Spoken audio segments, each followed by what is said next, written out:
shout out to Michelle and the Bernsteiners restaurant here in Toronto. They were the generous sponsor of this interview, and we just want to say thank you, and everyone should try their delicious food.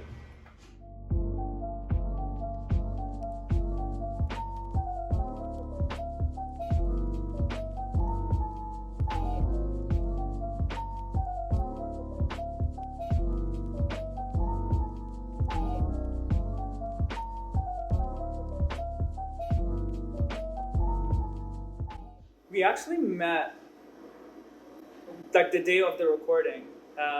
We never met in person just because of COVID and the lockdowns beforehand. So all of the songwriting, all of the back and forth and the lyrics changes and things like that, it was all done through calls, FaceTimes, and emails. And yeah, it was quite unique. You don't get to say that every day.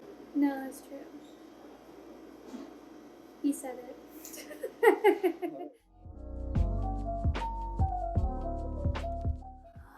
I grew up with a lot of different inspirations, like Bob Marley, and I grew up with Tom Waits, and then we also listened to, as a family, Alanis Morissette, Sarah McLachlan, Ricky Lee Jones, and lots of different people, so it's all over the place. And then like more, I guess you could say top 40s people would be Halsey, and then Beyonce. Who doesn't like Beyonce? And then Sia, Jessie J. So those are all my amalgamations of the people that I like. For me, it would have to be the producer DJs.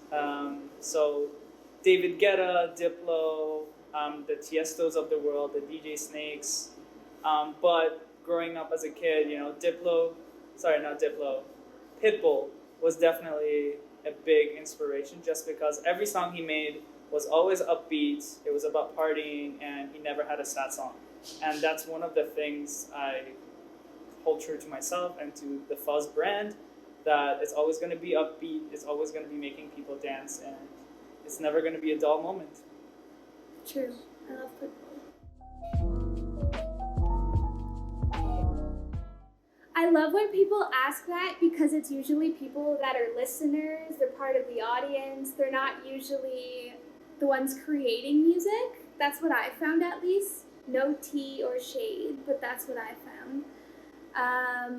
My genre, to put it in a box, is R&B soul with my own little alternative sprinkle of the things that just make me me. For me, it would just have to be, dance, pop dance, EDM sometimes, just house music. Basically something that makes you dance, so to keep it simple. I jumped on the piano when I was 3 years old. Apparently my parents brought me to this instrument shop because my mom was looking for a stand or something. She would teach vocals once in a while because they were in the art industry. And so I would just go to the piano and try to start playing, or I would be like, Nana, sing this, and then I'd be building on top of that. So it kind of started when I was 3, and then it just grew, and then officially when I was 16, I made my first EP, and that was a very, very start to who I thought I was with music. It was more singer-songwriter-ish. So. Nice. Yeah, and then it grew from there.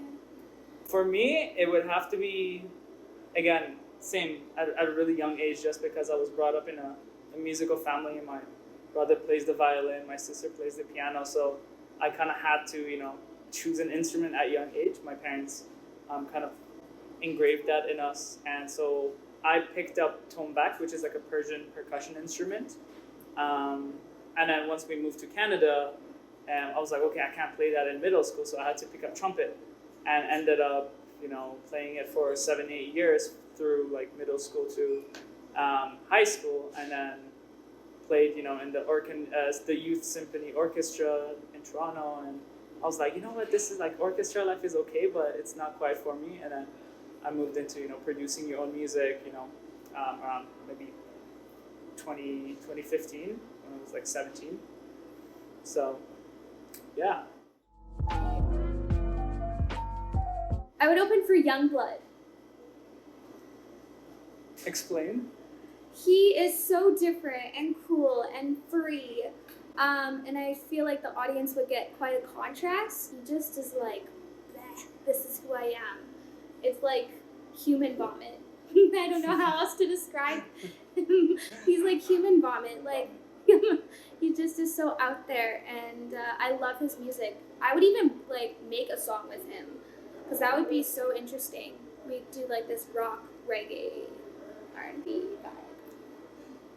I would say Loud Luxury would be a cool opening gig for me, just because they're in Toronto, they're from Canada, and it's kind of homegrown talents, and then we're in similar genres and styles of music that it would make sense to open for them.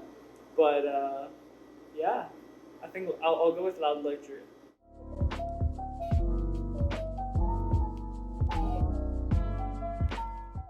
I can go first with this one. She has a powerful voice. I listened to her first song. I was like, okay, this is the vocalist. This is the singer-songwriter I want on my song. I was listening to a bunch of artists and trying to figure out who I should feature for this song, whose voice is gonna sit best for this track. And as soon as I listened to her song Tidal Waves, I was like, this vocal works for this song. And although dance and like EDM music was not one of the songs like she had online for me to kind of see, she was more like pop and kind of like slower tempo songs. But as I saw the potential in the the dance vocal and the type of energy that she can bring to the song. Thank you. I'm probably red as heck right now. Am I? No. Okay, I can feel myself blushing. For me, I wanted to work with Bobby because I also heard from a friend his work ethic. And that's really important to me. Somebody who is kind is really important to me. And if I meet somebody through a friend, I trust them right away, to be honest. Especially if they're ingrained in the industry. But then on top of that, the clash chords and the different dynamics that you make within your instrumentation is really cool. And it's not just like basic EDM. Like there's something so much more to it. The fact that you would work with artists who aren't EDM singers or just have one lyric on repeat, on repeat, on repeat. It's cool. But you add like so many more facets to what EDM could be. So I think you bring a futuristic vibe to your EDM. See, I'm blushing too now. So. Yeah. It's both ways. Yeah. Me, I would say the energy and just the experience. Having the experience of playing in Europe, playing in Spain, and then also being brought up in the North American culture and the music, and just experiencing that and how like pop it is versus like, let's say when you go to Ibiza, you don't hear so much the Drakes or the Beyoncés. You would hear more like technos and like deep house and things like that, where in like Toronto, like you don't hear that usually.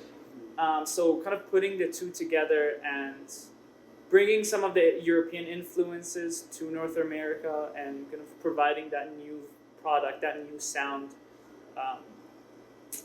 for Canadians and the rest of the world. I can write music within 5 minutes. I feel like it's very easy for me to write music and to connect and to also listen to different artists. So I've worked with other artists who are like, I want you to give me this kind of vibe. I worked with a rapper, and that song is not out because he decided not to continue his rap career, R.I.P., because he was really good. But then I wrote his rap for him, which is also interesting. But it was so much fun. Like, I've never written lyrics like that before, but then when he described what he was going for and who he is, and also I got to like sit and listen to who he was, it made it so much easier for me to like write what he needed to say. Plus that's what I want to do in my music anyways, give people voices that don't feel like they have voices. So even in that experience, I wanted to give him a voice. Yeah. Cool. All right. We already covered slightly at the beginning, but what inspired the song, and what's the message?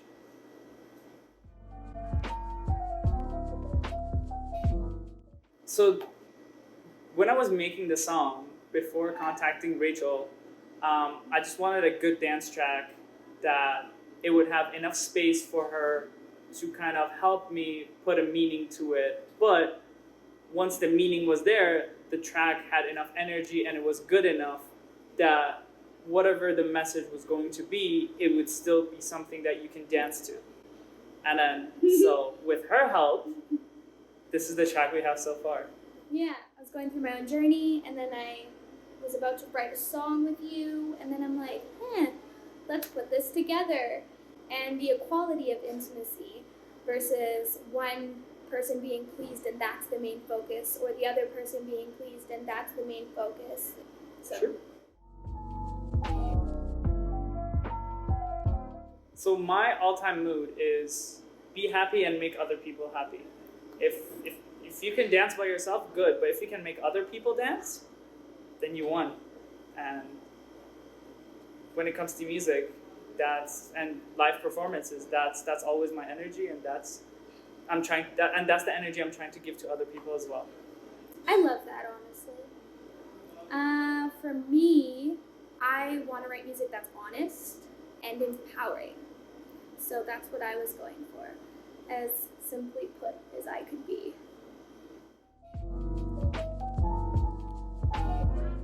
We aren't written in the stars because not every woman or man, or however people identify as, have to connect with that person on a relationship status. And also it's artistic. We aren't written in the stars because there's a lot of cliche phrases we're written in the stars.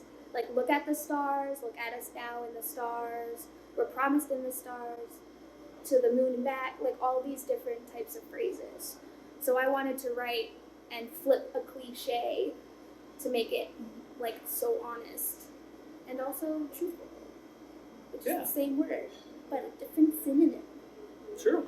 I mean, not everything is, I guess, written in stone as well. Like, you can always, adjust your path if, something's not working out for you. It's never too late to change. Exactly. Adjust the path or try something different, or just be open to new experiences.